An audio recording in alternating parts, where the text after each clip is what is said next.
consideração das partes da corrente. Eu acho que fica mais visível assim. Mas tem mais alguma coisa aí, Dória, que você queria levantar aí? Eu ainda preciso pensar aquele termo ali de linha, que, por exemplo, quando a gente tem mais campos, certo? Aquele termo se enche. Claro, aí você muda completamente.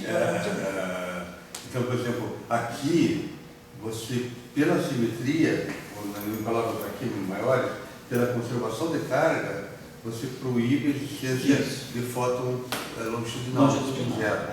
Então, a conservação de carga está proibido o fóton longitudinal. Entendeu? Quando você tem mais campos, me parece que não, você pode ter a turma longitudinal.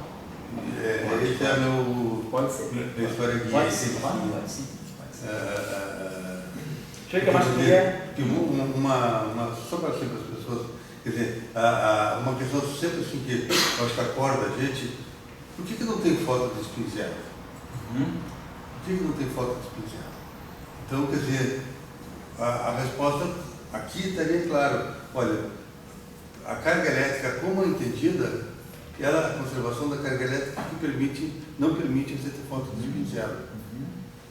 Então é uma explicação boa e fica a dúvida sempre, né? Porque no grupo de Lorentz você tem o spin zero junto com o spin 1.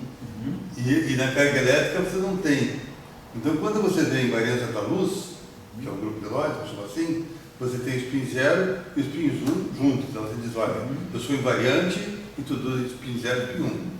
Daí não, agora vem uma outra coisa lá do eletromagnetismo que é a carga. Daí a carga diz, não, que com carga comigo não dá para ter spin zero. Então só esse discurso assim, daí será que existe uma outra maneira de ter eletromagnetismo que você inclua o spin zero? Então isso para mim, para o grupo de Lorentz, seria bem recebido. Entendeu? O grupo de Lorentz, ele quer que tenha, ele faz isso para que tenha, acho eu, né? Então, é isso. Tá certo. Eu acho que aqui eu colocaria só do que você falou, me fez pensar o seguinte, suponhamos que a gente quer escrever, tem fóton independentemente da conservação da carga, vamos dizer assim, eu posso escrever algo do spin 1, vamos pensar assim, o nosso campo ali, tá aqui, pega essa representação do grupo de Lorentz, então você pega esse campo aqui, nessa representação do grupo de Lorentz.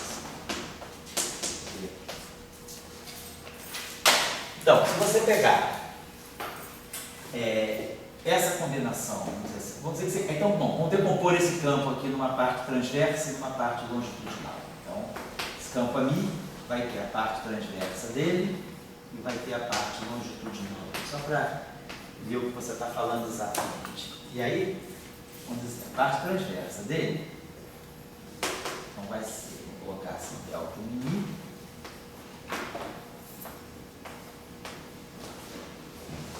Vai ser a parte transversa dele.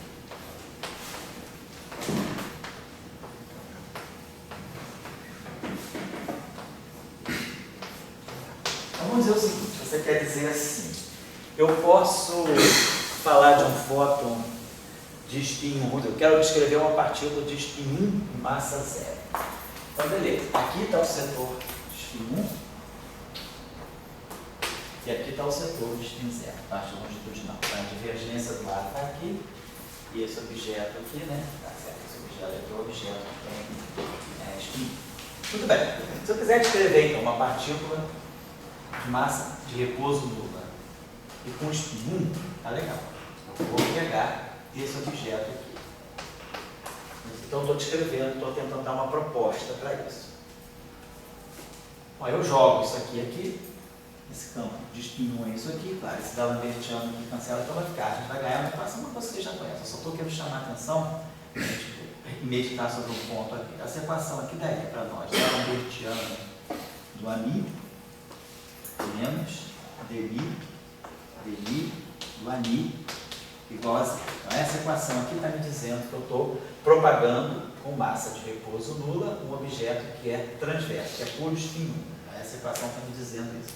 Bom, a gente faz o truquezinho de sempre, chama essa derivada aqui, esse D'Alembertiano aqui, é dni, e aí eu posso fatorar esse dni aqui, então isso aqui fica dni de dmi menos dmi igual a zero. Então, tá, basicamente isso aqui está me dizendo que eu consigo chegar a uma equação desse tipo, dmi de f min igual a zero. Então isso aqui tem a carinha exatamente da equação de Maxwell. Daí eu tiro divergência de E, rotacional de V, etc. Então eu fiz esse exercício dizendo o seguinte, pegando as representações do grupo de Lorentz e dizendo, eu quero propagar uma representação, quero propagar um objeto que tem spin 1, mas com massa de repouso nula, eu ganho essa equação. Aí agora eu posso fazer o mesmo exercício. Suponhamos que eu quero descrever um objeto que tem spin 0, a parte de spin 0. Eu vou impor essa condição da Lambertiana do fóton longitudinal. Isso aqui para mim vai ser o fóton longitudinal. E aí, eu sei que essa fórmula longitudinal é isso. O que a gente ganha daqui é essa grandeza aqui. A gente ganha essa equação. Mas essa equação está me dizendo uma coisa muito forte. A informação que eu tiro daqui é muito mais forte do que a informação que eu tiro daqui. A informação que eu tiro daqui é apenas que a divergência desse tensor é zero. Aqui eu tiro uma informação muito mais forte.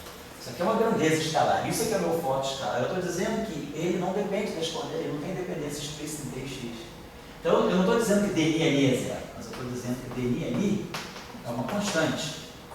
Ou seja, aquilo que é a parte longitudinal do fóton, ele não tem sentido dinâmico, ele não se propaga. Aqui eu não perco a propagação. Porque eu tenho um lambertiano formado aqui. Então, aqui eu tenho uma equação de onda. Aqui eu perdi a informação. Então, se você disser um fóton longitudinal livre, ele não se propaga. Se o mundo fosse feito de fótons longitudinais, o mundo seria escuro, não teria luz, a luz não se propagaria. E aquela equação não tem sentido dinâmico. O único jeito desse campo perder a trivialidade dele, é se ele se acoplar a alguma coisa. Se aí eu coloco aqui desse lado direito, uma corrente ao qual ele se acopla, aí a equação deixa de ser trivial. Então eu diria, Dória, o seguinte, que dentro dos cânones assim, da relatividade especial, né, um fóton de spin zero livre, né, pegar um fóton puro, uma representação pura do grupo de Lorentz, representação vetorial do grupo de Lorentz. Se eu extrair dessa representação só a parte longitudinal e quiser dizer que esse campo aqui, a propagação dele não é feita por derivada superior. Se eu introduzisse Podolsky, Lewick, já mudaria, mas eu digo, não, eu quero trabalhar com uma teoria que só depende de derivadas primeiras. Só depende de derivadas primeiras, eu espero que a minha equação de campo só tenha derivada segunda. Então eu diria, uma partícula que se propaga com a relação de dispersão de massa de repouso zero e que carrega spin 1, spin 0, eu diria que essa aqui seria a equação mais acertada para ela. Isso aqui deve estar me descrevendo massa nula e spin 0. É um vetor longitudinal. E aí, livre, eu diria que isso aí não se propaga, a não ser que você bote interação. Aí você botou interação. Você entende que o grupo de Lorentz, ele, quando ele bota no meio, ele está criando, vamos fazer uma interpretação, uma espécie de partículas. Não uma partícula. Então não tem um fóton. Poderia ter um fóton, poderia ter um grupo. Não, tá certo. A gente está chamando de fóton porque é um grupo de campos AMI. Certo. Então, em vez de AMI, eu botaria, vamos dizer, AMI e índice I, um índice de Flavor. Entendi. Assim, você bota mais uma partícula. Você uma espécie. Um multiplete. O meu grupo de Lorentz está me indicando uma espécie de partículas AMI. Pode ter foto massivo, bósforo. Não, o meu raciocínio aqui é para um objeto só. Vou duplicar. Isso. Daí eu não estaria com uma equação da Lambertiano AMI-L, mas estaria com uma equação da Lambertiano AMI-IL, né? Estaria com... Estaria algo assim, Lambertiano, AMI, campo I, e é campo I, aquele de Flavor lá. Vou botar um I minúsculo, tá aqui. Vai ser o I de Flavor. Então tem a iésima família desse campo, parte longitudinal, até vou botar, se eu prefiro botar o índice, fazer isso, eu boto o índice L aqui de longitudinal, o índice Mi de espaço-tempo e o índice I de Flavor. Você está dizendo que isso aqui é igual a zero? Isso. Pela tua Isso. coisa ali, né? Você tá... Então, isso ainda é ruim, porque isso aqui vai dizer que isso aqui é 0 para cada família. Talvez se você... A soma dele. você está querendo colocar uma soma. Então, se você colocar aqui um parâmetro alfa-i, então você está fazendo uma soma dela, aí sim, você não pode dizer que isso é 0 isoladamente. Então, quer dizer, aí você estaria dizendo que o grupo de Lorentz, certo? Ele está gerando partículas de spin 0. Você está dizendo isso, aí tudo bem. Aí você não está dizendo que esse cara é... Você bota uma família, que aí sim, é isso que está acontecendo. Aquela equação deixa de ser livre. As famílias podem se acoplar e aí você sai dessa condição ruim. Eu estou dizendo que se você pegar apenas um único fóton, sozinho, longitudinal, ele não se propaga, ele fica estático no espaço-tempo. É isso que eu estou dizendo. Agora, uma família não, um ajuda talvez o outro, né? É a questão da oscilação. Para vocês, teóricos que você prefere. E tem namorada? Ou sem namorada? Segundo ontem, né? A pergunta do Dóia, as pessoas dessa mesa aí, alguém tem namorada? Cara, quando você falou aquilo, meu, vai sair daí. Tião também falou que ficou nervoso. O que vai sair daí? Mas aí foi sorte. Uma coisa que a gente tem que aprender, é dura para a gente aprender, é você falar em público. Assim, você tem que estar falando com um coletivo. E você tem que ir. Pelo menos assim, eu não tenho mais. Aí a comparação foi ótima, né? Porque ele falou, a primeira namorada são as equações de Maxwell. No início você fica apaixonado, depois você enjoa. Aí você arranja 37 namoradas. São 37 equações de Maxwell distintas, você tem 37 mulheres, um harém, né? Um harém de equações. O cara vicia que é mais, né? Oi? O cara vicia e vai atrás de Vai atrás de nem Young News. Que ele estava ontem, tem um rapaz de Cambridge lá falando. Uma das coisas mais chatas que eu vi na minha vida foi a aula em Cambridge.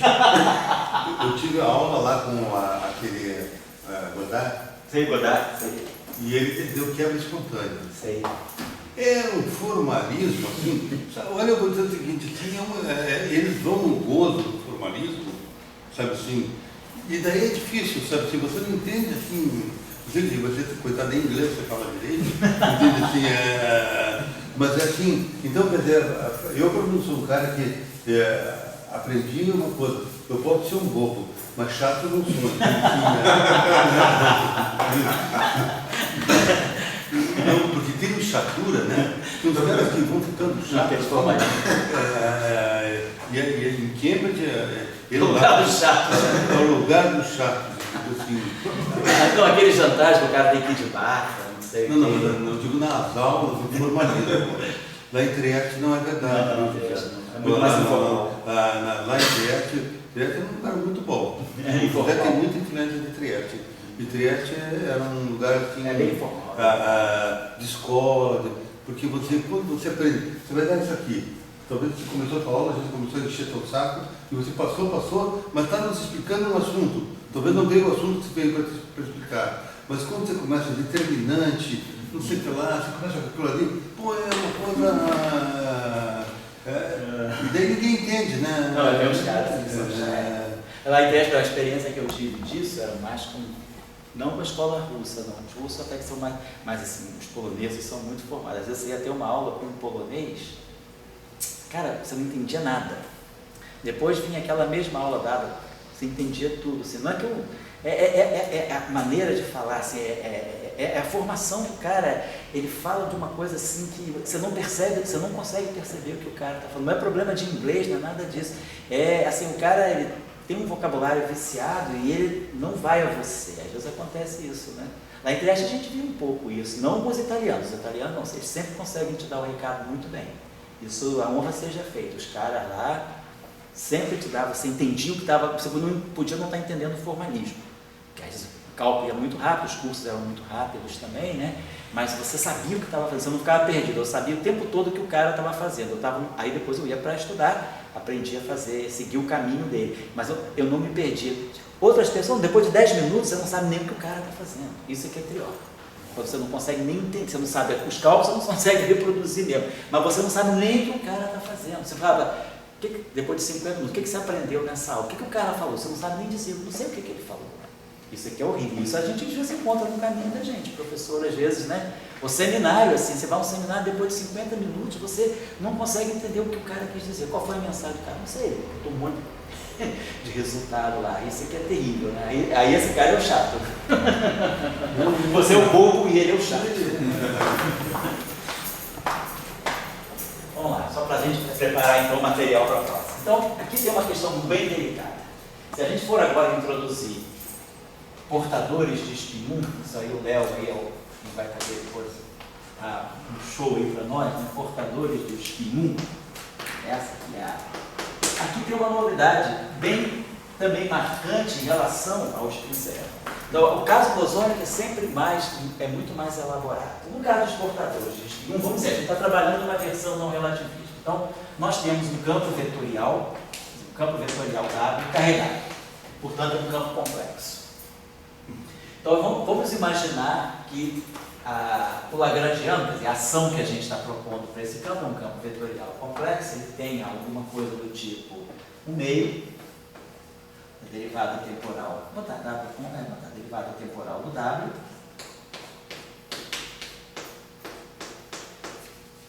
escalar, então tem um quadrático, temos tem um canônico, não estou pegando formarinho covariano, não estou pegando um quadrivetor, estou pegando só a parte vetorial. Estou supondo que eu estou pegando um campo não relativístico. Eu estou interessado em justamente estudar o limite, não, a parte não relativística, porque depois da parte relativística é só introduzir o escalar, a parte W0 fica tudo ok. Então, tá aqui. Então, esse aqui é o lagrangiano cinético. Depois vamos introduzir o lagrangiano, a parte de gradiente, né, de energia. Então, vamos lá. Então, eu vou introduzir o termo agora, que vai ser o meio. Então, a gente sabe que esse campo aqui, ele deve ter parte, eu quero propagar o espinho, então ele deve só ter parte transversa. Então, ele não vai ter, não vou colocar a divergência. Então, vamos colocar aqui o d'Alembertiano, vamos botar aqui o rotacional, W, escalar, rotacional de W.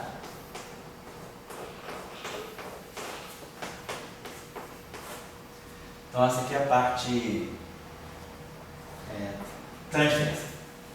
Poderia, se quiser também, vamos colocar para. Porque como esse campo vai funcionar como campo de matéria, ele não é um campo não é um campo de gauge, então eu posso, vamos dizer, a gente coloca, vamos ver depois qual é a influência desse termo. Vamos colocar um parâmetro alfa aqui sobre 2, depois a gente pode zerar esse parâmetro a qualquer momento e introduzir um termo de divergência também para ele.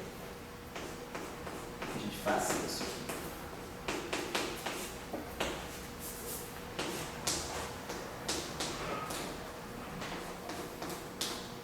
Vou ver que a gente colocasse esse termo aqui também.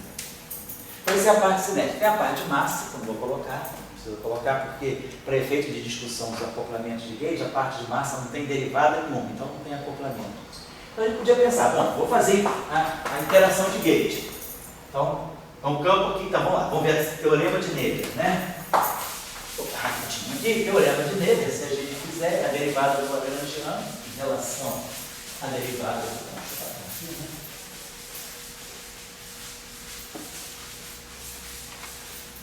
Então, se a gente deriva o lagrangiano, quer dizer, a ideia da gente aqui é pegar a derivada do lagrangiano em relação à derivada do campo, né, e verificar a corrente, vou botar aqui a corrente de Nevier vai ser algo desse tipo.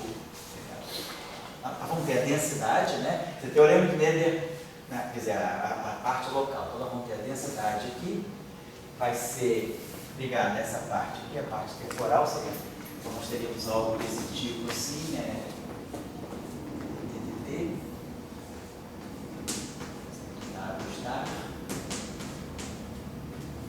Deixa eu apagar aqui um instantinho, só para a gente botar a forma aqui, e a gente já fixa aqui. Então, pelo teorema de Nevier, a gente deveria ter isso aqui. L, D, Mi, do WI, delta WI, mais. Então, só vamos olhar na forma covariante.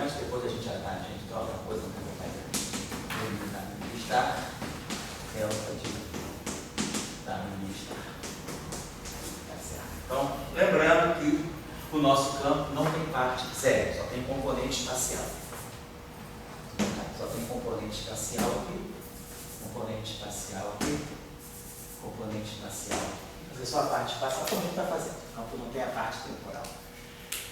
Agora aqui sim, então nós vamos ter a derivada temporal, né? Vamos ter aqui então dv0.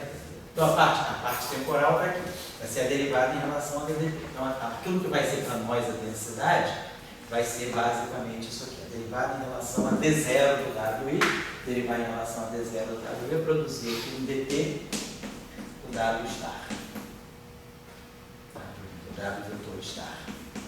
E vezes a variação do campo. A variação do campo, vamos dizer, I é alfa W. Menos, que vai ter um menos por causa desse significado do estar, que é derivado disso aqui, então vai ficar. Isso aqui é mais, né? dt do W. E aí a variação do W star aqui é menos, e é alfa W star. Então, a parte corrente, a densidade global, então, a nossa densidade global ficou clara aqui. Ela vai ser IE, botar assim, derivada temporal W,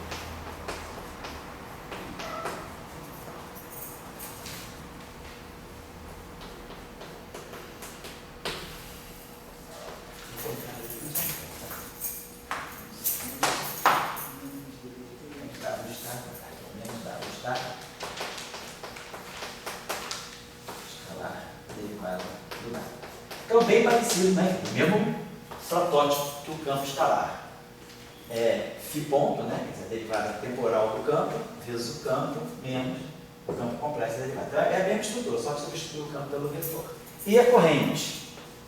A corrente global está aqui. Vai derivar aqui em relação a pegar a parte espacial aqui. dj. Então, a derivada do campo em relação a dj wi, esse termo aqui, eu estou derivando em relação ao rotacional, então esse termo aqui vai dar, para não fizer essa derivada aqui, vai me dar IE, então vai ter a mesma estrutura aí, vai ficar assim, IE, rotacional, do W,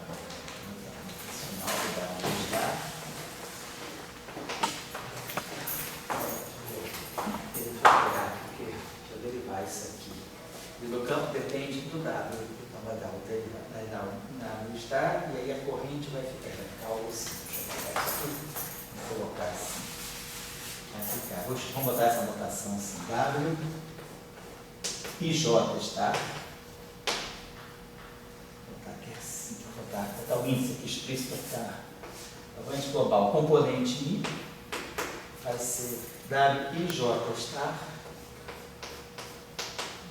Então, esse WJ é DI WJ menos DJ WI, a derivada é I menos aqui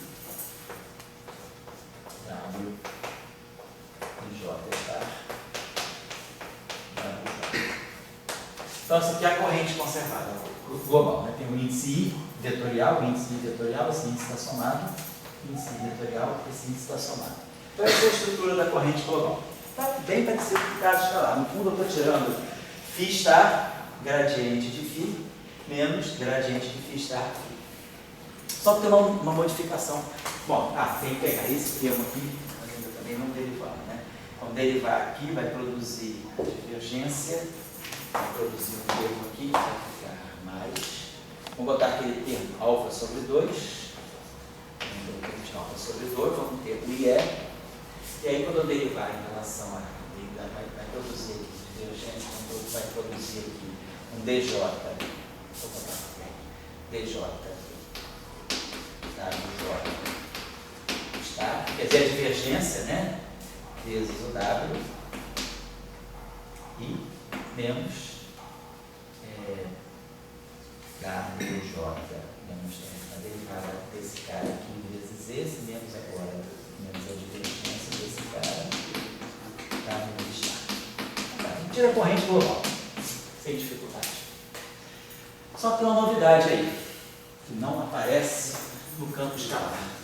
A novidade é a seguinte: Para um campo vetorial desse, então, a gente vai fazer um acoplamento mínimo agora. Vamos colocar a derivada. A gente vai substituir a derivada temporal, rapidinho aí, derivada temporal mais é. Vamos substituir a derivada espacial também.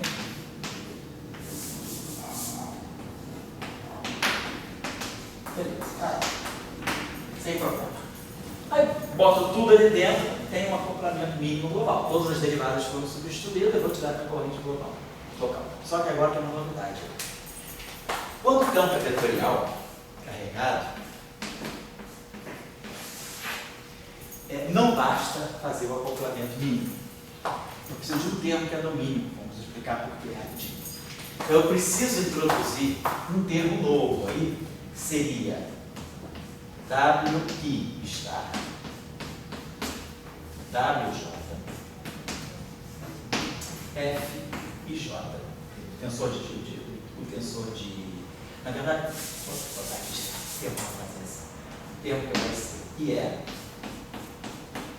está vetorial W escalar campo magnético. O complemento no mínimo. Então, todo o campo vetorial de espinho, isso foi descoberto mais ou menos no meado da década de 60. Foi descoberto por Li Yang e por Salam. Que é o seguinte: se nós tivermos um campo vetorial carregado, a eletrodinâmica dele, se você colocar só os acoplamentos mínimos, ela fica incompleta. Por quê? Porque um campo vetorial, o campo escalar não, o campo escalar tem spin zero, mas o campo vetorial tem spin 1. Se ele é carregado, então ele tem spin. Ele tem carga. E ele tem massa. Então ele tem que ter momento magnético. Ele vai ter momento magnético. O acoplamento mínimo não dá conta disso. E o acoplamento magnético dele é tal que toda. Aí tem um status de um teorema na teoria quântica de campos, que toda partícula relativística com spin maior ou igual a meio, ou seja, só um núcleo escalar, a razão giromagnética dela tem que ser 2. Até a década de 60, se pensava que a razão giromagnética fosse inversamente proporcional ao spin. No caso do elétron, por exemplo, o spin é meio, a razão giromagnética é 2. Sai direitinho da equação de Dirac. Para o campo vetorial, o spin é 1, a razão magnética seria 1. Mas isso, meado da década de 60, se demonstrou que era errado. Qualquer partícula com spin não trivial, relativística, a relatividade restrita impõe que a razão giromagnética, independentemente do spin, é 2, exceto no caso escalar, que não tem momento magnético. Então, essa eletrodinâmica, se eu acoplar Maxwell com aquilo ali, sem esse termo de acoplamento não mínimo, não se acopla com um potencial. Aqui se acopla com potencial. Com todos esses termos aqui, quando eu fizer o acoplamento mínimo, vai aparecer potencial aqui, vai aparecer potencial aqui, potencial aqui. Esse termo aqui, ele não depende do potencial, depende do campo. E esse termo aqui é o que corrige. Esse termo aqui é crucial para que a razão giromagnética dessa partícula dê 2, senão sairia 1. E esse termo, a gente não consegue compreender também, depois que isso ficou claro, depois da teoria eletrofrágil, que esse termo, que é não mínimo, é um acoplamento não mínimo do ponto de vista do eletromagnetismo puro. Se a gente olhar a teoria eletrofrágil, que é a teoria, que é a melhor maneira que a gente tem de descrever espinho carregado, esse acoplamento é mínimo. Do ponto de vista da teoria eletrofrágil, esse acoplamento ele sai dos acoplamentos mínimos. O eletromagnetismo sozinho não consegue perceber esse termo como um acoplamento não mínimo. Então, esse termo é novo. Então, nós temos que introduzir, ao fazer o acoplamento, então, na aula que vem, a gente vai discutir isso. Esse termo aqui é novo. Então, esse termo aqui vai ser muito interessante, porque ele vai dar uma contribuição ainda mais nova para nas equações de massa. Além do acoplamento do campo das cargas com o campo e das densidades com os potenciais, esse termo aqui vai dar uma contribuição nova também. Então, as equações de Maxwell agora, se o portador de carga tem spin 1, elas ainda vão ganhar um termo adicional, além dos dois termos do termo que nós estudamos no caso escalar. Então, inclusive, a gente está interessado com o Léo, aí, com o Kim, com o Pedro, né, eles estão fazendo um trabalho, estão acabando um trabalho com potenciais macroscópicos, potenciais em geral, perfis de potencial para objetos de espinho carregados.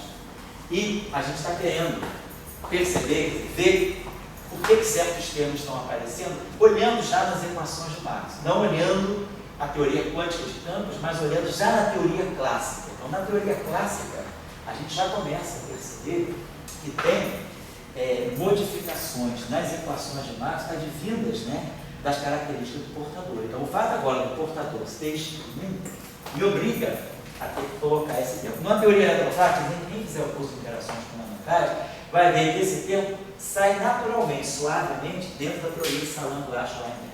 Então, o que a gente entende hoje é que a melhor maneira de descrever espinho carregado é numa versão não abeliana. Mas a gente pode fazer o recorte, pegar só a versão eletromagnética. Mas aí a gente não pode abrir mão desse termo. Então, esse termo aqui é um termo que o acoplamento mínimo não dá. Quer dizer, a simetria de gate, quer dizer, esse termo tem invariante de gate automaticamente, porque a fase daqui cancela a fase daqui. Isso é invariante de gate, porque tem que observar que o campo d'água agora é um campo de matéria. Então, a simetria de gate dele não é a simetria de acrescentar um gradiente, é a simetria de fase mesmo, ele se comporta como um campo escalar carregado. Então, a fase desse mata a fase desse, a desse mata desse, tudo. Quando eu boto um acoplamento mínimo, todas essas derivadas aqui vão virar derivadas covariantes. Continuam, as transformações de fase se cancelam, então aqui vai ficar o rotacional covariante, aqui vai ficar o rotacional covariante, e aqui vai ficar a divergência covariante de gate. Está tudo em casa, tudo como a gente sabe. A única novidade é que a gente tem que acrescentar esse aqui. Mas, que é W está vetorial W escalar campo magnético. Esse I aqui é importante porque esse termo aqui tem que ser real. Se eu tirar o conjugado complexo dessa equação, o conjugado vem para cá e esse fica sem conjugado. Aqui não muda, então eu vou trocar a ordem aqui. Então, para eu reconstituir essa ordem, eu preciso ter esse I. E se eu tirar o complexo conjugado, eu ganho menos I, W vetorial W estar escalar B. Mas aí se eu troco a ordem do produto vetorial, eu troco o sinal, então esse termo aqui é real por causa desse I aí. Esse I é crucial. Isso não é tão importante. O que é importante é que nós somos obrigados a introduzir esse termo, para poder garantir que o momento magnético dessa partícula de espinho seja 2. Então nós vamos ter uma fonte, a nossa fonte é uma partícula carregada de espinho e com razão giromagnética G igual a 2. E aí a gente vai ver como é que fica a influência desses termos, sobretudo desse termo aqui, nas equações de Marx. Onde basicamente isso vai mudar a equação de Ampère-Marx. E a gente vai ver como vai mudar, vai ser justamente o termo de dipolo magnético que vai aparecer. Então a gente vai ter agora não só a parte de carga, a parte de monopolo elétrico, vamos ter a parte de densidade de portadores e vai aparecer agora a parte de dipolo magnético também. Então vamos discutir isso na próxima aula. Esse termo aí é dipolo. Esse termo aqui é um termo de dipolo. No sentido de que, por que isso aqui é um dipolo? Porque esse cara tem carga oposta a esse. Então você está colocando um termo como se você colocasse duas cargas opostas acopladas aqui desse campo aqui. Então você tem uma característica de dipolo.